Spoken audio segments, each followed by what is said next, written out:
Hello, gentlemen, and welcome to the newest video on the stream highlights. I know I said a few days ago I wouldn't be making this video due to me having to leave it early due to prior arrangements with the Voices of Phone Destroyer podcast, which I had an amazing time with. However, so many new things were said during the stream, and I knew I had to make something. So here it is, as many stream highlights as I can possibly say. They first announced the dev update we got yesterday that caused so much backlash. Part of me honestly feels they dropped it late because they knew the backlash would be big.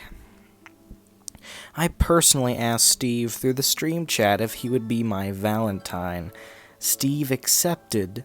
Sorry, girlfriend, you asked your friend to be your Valentine, and I asked my boy Steve. Fair is fair. Some Phone Destroyer YouTubers will be getting a peek at the BFU early. I personally really want to get in on this. It would help my channel grow, and it would allow me to make so many informative videos about what's going to happen on the game.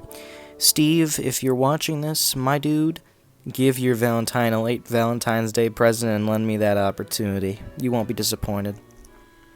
There were raffles for pretty much everything, really.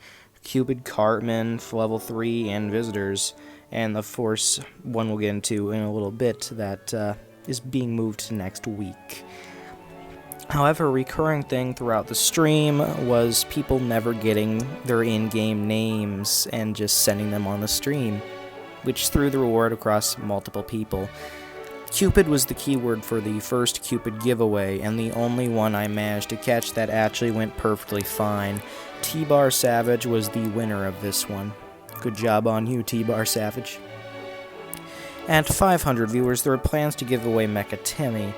I didn't make it to the end, but they're advertising Timmy in the dev notes for yesterday, so I assume they never really made it to that number. The Red Links team has been discussing the possibility of letting you see your team's cards and giving advice for their strategies. This would be an amazing way to give teams some more love and more of a reason to actually have one, because that way you could get better assistance.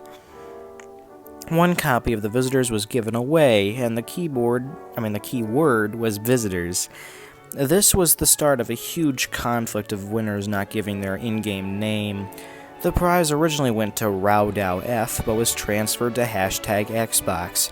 Both neglected to put their names, and the final holder of the Visitors is unknown to me currently, if they didn't just give up on raffling them off altogether. They've discussed, with no current verdict, the ability to donate epics, which I guess would help people get their epics to level 4. I've seen a few of those. Ugh. The BFU has been revealed to have the feature to take off your hats. Hats off to Red Links for that one. Magton513 won the second Cupid giveaway. The keywords were share this on Twitter.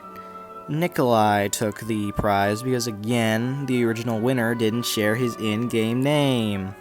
It was revealed that Blue Badger, the stream dude, has one of the highest win rates in the studio. Speaking of Badger, he wasn't on the couch on that stream. Instead, it was Buck. I personally thought that on Friends Day, Steve shot him and put him in the trunk of his car, and then Blue Badger showed up in the corner, so he's alive. That's good. There won't be prizes for friendly battles, and you can play with tournament-leveled cards with players that are in your team. Legendaries will be level 1, Epics will be level 2, and Rares will be level 3, and Commons will be level 4. That's all for the dev notes, but I really want to discuss more stuff alongside this, mainly about Steve and the podcast I just got back from. In the podcast that happened today for the Voices of Phone Destroyer, I made a short speech about our friend Steve, who people have been recently attacking due to the dev notes. Steve is a kind, caring man who is simply the community manager. He has absolutely no power over what is nerfed and what is buffed. He's simply the messenger. He wrote the notes. That is literally all the involvement he had. As someone who, in the early stages of Phone Destroyer YouTubing, was just a bitter person, and attacked Steve for the donation limit near the beginning of global launch, I know why you're doing this. I know that the feelings inside you are just raging, and you just need to find a scapegoat. But Steve is a kind man. He isn't who you should be blaming for this. I regret raging at him in a video once. I regret that completely. I love Steve, platonically. To me, he's one of the best parts of Red Lynx that does nothing but try tirelessly to help us and to push our concerns to the team. I don't want him to be scared off. I don't want him to get angry with us. I want him to be happy about us, to know he is respected and loved and appreciated. Verbally abusing him is not the answer to anything. It will only make things worse and only makes you look like a jerk. It doesn't help out anyone. It only hurts. Please, don't attack him, or Buck, or Badger, or Amanda. They're all just wonderful people. Show them the respect they deserve. Please. The podcast I made the original remark in is in the description below. It's about the Dev Note controversy, and it's a fun thing to take a look at. I loved being there, and I know you'll love watching it.